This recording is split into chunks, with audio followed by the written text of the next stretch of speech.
എല്ലാവർക്കും വസുദൈവ കുടുംബത്തിലേക്ക് സ്വാഗതം. ഹരേ കൃഷ്ണ, ഹരേ ഗുരുവായൂരപ്പ.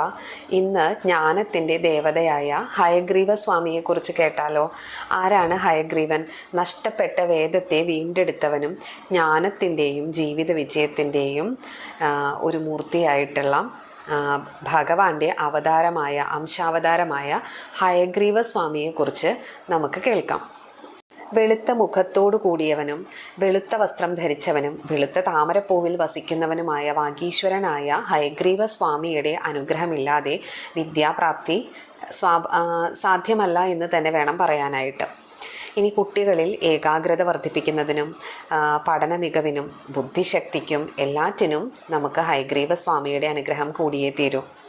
ഇനി നവഗ്രഹങ്ങളിൽ വിദ്യാകാരകനായിട്ടുള്ള ബുധപ്രീതിക്കും ഹയഗ്രീവ സ്വാമിയുടെ ഉപാസന അത്യന്താപേക്ഷിതമാണെന്ന് തന്നെ പറയാം. സരസ്വതി ദേവിയുടെ ഗുരുവായ മഹാവിഷ്ണുവിൻ്റെ അംശാവതാരമായ ഹയഗ്രീവ സ്വാമി ജനിച്ചത് കർക്കിടക മാസത്തിലെ തിരുവോണവും അതുപോലെ പൗർണമി തിഥിയും ഒത്തുവരുന്ന ഒരു ദിവസമാണ് അദ്ദേഹത്തിൻ്റെ ജനനം. നമ്മൾ ഹയഗ്രീവ സ്വാമിയെ പ്രാർത്ഥിക്കുകയാണെങ്കിൽ നമുക്ക് ജ്ഞാനം മാത്രമല്ല സമ്പത്തും പ്രാപ്തമാകുമെന്നാണ് പറയപ്പെടുന്നത്. ഹയഗ്രീവൻ എന്നു പേരായ 3 അസുരന്മാരെ നമുക്ക് പുരാണങ്ങളിൽ കാണാൻ സാധിക്കും. ഈ 3 അസുരന്മാരെയും വധിച്ചത് ഭഗവാന്റെ തന്നെ അവതാരങ്ങളാണ്. അതായത് സാക്ഷാൽ മഹാവിഷ്ണുവിൻ്റെ അവതാരങ്ങൾ തന്നെയാണ് ഈ 3 അസുരന്മാരെയും വധിച്ചത്. അതിലൊരു കഥ ഇങ്ങനെയാണ്. അതായത് മഹാവിഷ്ണുവിൻ്റെ നാഭിയിൽ നിന്നും പുറത്തു വന്ന ഒരു താമരപ്പൂവ്, അതിലാണ് ബ്രഹ്മാവിൻ്റെ ജനനം. അങ്ങനെ ബ്രഹ്മാവിന് സൃഷ്ടികർമ്മം എന്ന വലിയൊരു കർമ്മം ലഭിക്കുകയാണ്. അദ്ദേഹം വേദങ്ങളുടെ സഹായത്തോടെ സൃഷ്ടികർമ്മം ആരംഭിക്കുകയാണ്. അങ്ങനെ ഇരിക്കുമ്പോൾ യോഗനിദ്രയിലായിരിക്കുന്ന സാക്ഷാൽ മഹാവിഷ്ണുവിൻ്റെ ചെവിയുടെ ഉള്ളിലുള്ള വാക്സ് ഉണ്ടല്ലോ, അതിൽ നിന്നും 2 അസുരന്മാർ ജനിക്കുകയാണ്. അതായത് മധു എന്നും കൈഠബൻ എന്നും പേരായ 2 അസുരന്മാർ ജനിക്കുകയാണ്. ഈ 2 അസുരന്മാർക്കും എങ്ങനെയെങ്കിലും ബ്രഹ്മാവിൻ്റെ കയ്യിൽ നിന്നും വേദങ്ങൾ തട്ടിയെടുക്കണമെന്നൊരു ചിന്ത ഉടലെടുക്കുകയാണ്. അങ്ങനെ അവർ ബ്രഹ്മാവിൻ്റെ കയ്യിൽ നിന്നും വേദങ്ങളെ തട്ടിയെടുത്ത് സമുദ്രത്തിൻ്റെ അടിത്തട്ടിൽ ഒളിപ്പിച്ച് വെക്കുകയാണ്. ബ്രഹ്മാവ് വളരെയേറെ വേദനയോടെ മഹാവിഷ്ണുവിനെ സമീപിച്ചുകൊണ്ട് പ്രാർത്ഥിക്കുകയാണ്, എങ്ങനെയെങ്കിലും വേദങ്ങളെ തിരിച്ചു തരണമെന്നില്ലെങ്കിൽ സൃഷ്ടികർമ്മം നടത്താൻ സാധിക്കില്ല. അങ്ങനെ ഭഗവാൻ ബ്രഹ്മാവിൻ്റെ താല്പര്യപ്രകാരം അല്ലെങ്കിൽ അപേക്ഷ പ്രകാരം ഹയഗ്രീവ സ്വാമിയുടെ രൂപം എടുത്തുകൊണ്ടാണ് വേദങ്ങളെ സമുദ്രത്തിനടിയിൽ നിന്നും വീണ്ടെടുത്തത് എന്ന് പറയപ്പെടുന്നു. അതുകൊണ്ട് തന്നെ അദ്ദേഹം, വേദമെന്നാൽ അറിവെന്നാണല്ലോ, അറിവിൻ്റെ ദേവതയായി ഹയഗ്രീവ സ്വാമിയെ നമ്മൾ പ്രാർത്ഥിക്കുന്നത്. ഭഗവാൻ മധുസൂദനൻ എന്ന പേര് ലഭിച്ചത് പോലും ഇതുകൊണ്ടാണെന്നാണ് പറയപ്പെടുന്നത്. മധു എന്ന അസുരനെ വധിച്ചതിനാലാണ് അദ്ദേഹത്തിന് മധുസൂദനൻ എന്ന പേര് ലഭിച്ചത്. ഇനി വേദത്തെ വീണ്ടെടുത്തത് കൊണ്ട് തന്നെ ജ്ഞാനമൂർത്തിയായാണ് ഹയഗ്രീവ സ്വാമിയെ നമ്മൾ ആരാധിക്കുന്നത്. ഇനി ഹയഗ്രീവം എന്ന വാക്കിൻ്റെ തന്നെ അർത്ഥം എന്താണ്? ഹയം എന്നാൽ ഹയ എന്നാൽ കുതിര എന്നാണ് അർത്ഥം. ഇനി ഗ്രീവം എന്നാലോ കഴുത്ത്, അതായത് കുതിരയുടെ മുഖത്തോടു കൂടിയവൻ അല്ലെങ്കിൽ കുതിരയുടെ കഴുത്തിൽ കുതിരയുടെ മുഖം ഘടിപ്പിച്ചവൻ എന്നൊക്കെയാണ് ഹയഗ്രീവം എന്ന വാക്കിൻ്റെ അർത്ഥം. ഹയഗ്രീവ സ്വാമിയുമായിട്ട് ബന്ധപ്പെട്ട മറ്റൊരു കഥയും കൂടെ നമുക്ക് കേൾക്കാം. അതായത് സാക്ഷാൽ ഭഗവാൻ തന്നെ, അതായത് കശ്യപൻ്റെ പുത്രനായ ഹയഗ്രീവൻ എന്ന ഒരു അസുരൻ, ഈ അസുരൻ ബാല്യത്തിൽ തന്നെ സരസ്വതി നദിയുടെ തീരത്ത് സാക്ഷാൽ ദുർഗാദേവിയെ തപസ്സനുഷ്ഠിക്കാനായിട്ട് തുടങ്ങി. അദ്ദേഹത്തിൻ്റെ ലക്ഷ്യം എന്തായിരുന്നു? മരണമില്ലാത്തവനായിട്ട് അജയ്യനായിട്ട് ജീവിക്കുക എന്ന ലക്ഷ്യത്തോടെയാണ് അദ്ദേഹം തപസ്സനുഷ്ഠിച്ചത്. സംവത്സരങ്ങളോളം തപസ്സനുഷ്ഠിച്ചതിന് ശേഷം ദേവി പ്രത്യക്ഷപ്പെടുകയും ഇഷ്ടവരം ആവശ്യപ്പെടാനായിട്ട് പറയുകയും ചെയ്തു. പക്ഷേ ഒരിക്കലും അദ്ദേഹത്തിന്, അതായത് ഹയഗ്രീവന്, മരണമില്ലാത്തവനായിട്ടിരിക്കാനുള്ള വരം കൊടുക്കാൻ സാധിക്കില്ല. കാരണം ഏതൊരു ജീവിക്കും മരണമുണ്ടല്ലോ. അതുകൊണ്ട് അതിന് പകരമായി മറ്റൊരു വരം ചോദിക്കാനായിട്ട് ദേവി ആവശ്യപ്പെടുകയാണ്. അതുകൊണ്ട് തന്നെ തൻ്റെ പേര് ഹയഗ്രീവൻ എന്നാണല്ലോ, ഇതുപോലെ ഹയഗ്രീവനല്ലാത്ത മറ്റൊരാളും തന്നെ വധിക്കരുത് എന്ന വരമാണ് അദ്ദേഹം ആവശ്യപ്പെട്ടത്. ഹയഗ്രീവൻ എന്നാൽ കുതിരമുഖത്തോടു കൂടിയവൻ എന്നാണ്. അപ്പോൾ മറ്റൊരു ഹയഗ്രീവന് മാത്രമേ തന്നെ വധിക്കാനാകൂ എന്നുള്ള വരമാണ് ഹയഗ്രീവൻ ദേവിയോട് ആവശ്യപ്പെട്ടത്. ഇതിൻ പ്രകാരം വരം ലഭിച്ച ഹയഗ്രീവനോ അതായത് മത്ത് പിടിച്ചവനെ പോലെ, അഹങ്കാരം തലയ്ക്ക് പിടിച്ചവനെ പോലെ ദേവന്മാരെയും മുനിമാരെയും എല്ലാം ഉപദ്രവിക്കാൻ തുടങ്ങി. എല്ലാ ലോകങ്ങളും കീഴടക്കാനായിട്ട് ആരംഭിച്ചു. അങ്ങനെ ഇവൻ്റെ ശല്യം സഹിക്കവയ്യാതെ ദേവന്മാർ സാക്ഷാൽ മഹാവിഷ്ണുവിനെ അഭയം പ്രാപിക്കുകയാണ്. അദ്ദേഹം ഹയഗ്രീവനുമായിട്ട് യുദ്ധത്തിലേർപ്പെടുന്നു. വർഷങ്ങളോളം നീണ്ടുനിന്ന യുദ്ധത്തിനൊടുവിൽ ഹയഗ്രീവനെ തോൽപ്പിക്കാൻ ഭഗവാന് സാധിക്കാതെ വരികയാണ്. അങ്ങനെ അദ്ദേഹം യോഗനിദ്രയിലിരിക്കുകയാണ്.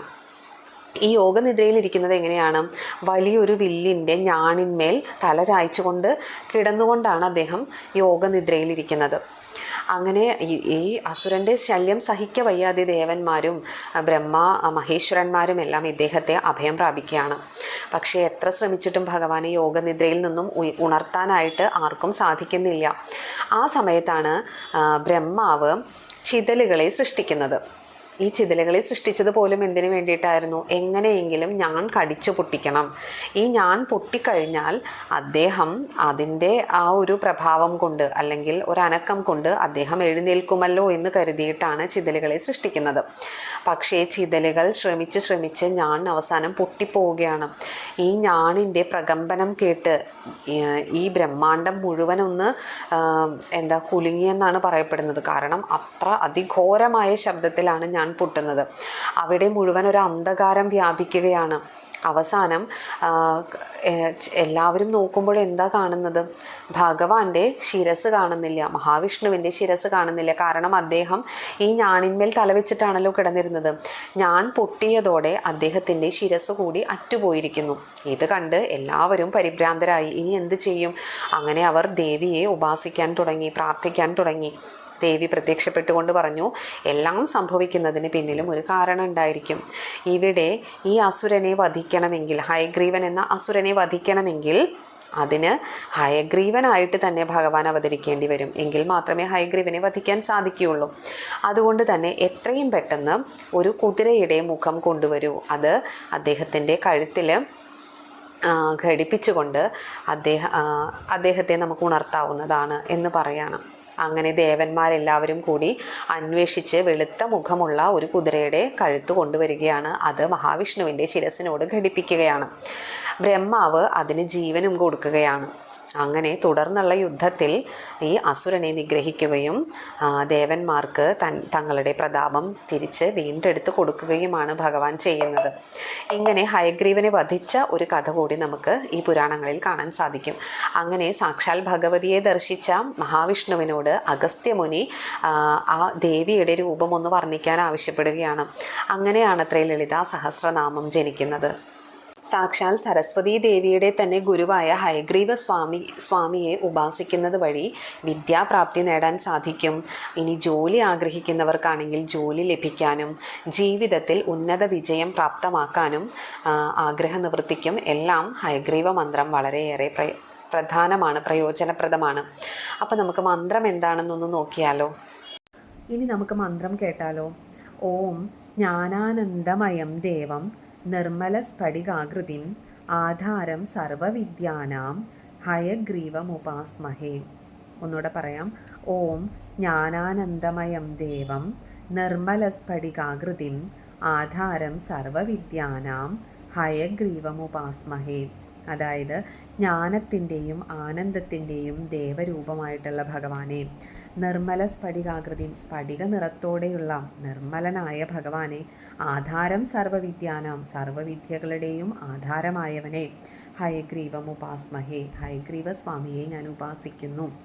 ഇത് വിദ്യാർത്ഥികൾക്ക് മാത്രമല്ല, ഉദ്യോഗാർത്ഥികൾക്കും ജീവിത വിജയം നേടാൻ ആഗ്രഹിക്കുന്ന എല്ലാവർക്കും ഒരുപോലെ ഉത്തമമായ ഒരു മന്ത്രം തന്നെയാണ്. സാധാരണയായി നമ്മൾ വിദ്യാർത്ഥികൾക്ക് സരസ്വതി ദേവി അതുപോലെ ദക്ഷിണാമൂർത്തിയുടെ എല്ലാം മന്ത്രങ്ങളാണ് നമ്മൾ ഉപാസിക്കാറുള്ളത്. അതിനോടൊപ്പം ഹയഗ്രീവ മന്ത്രം കൂടി ജപിച്ചോളൂ.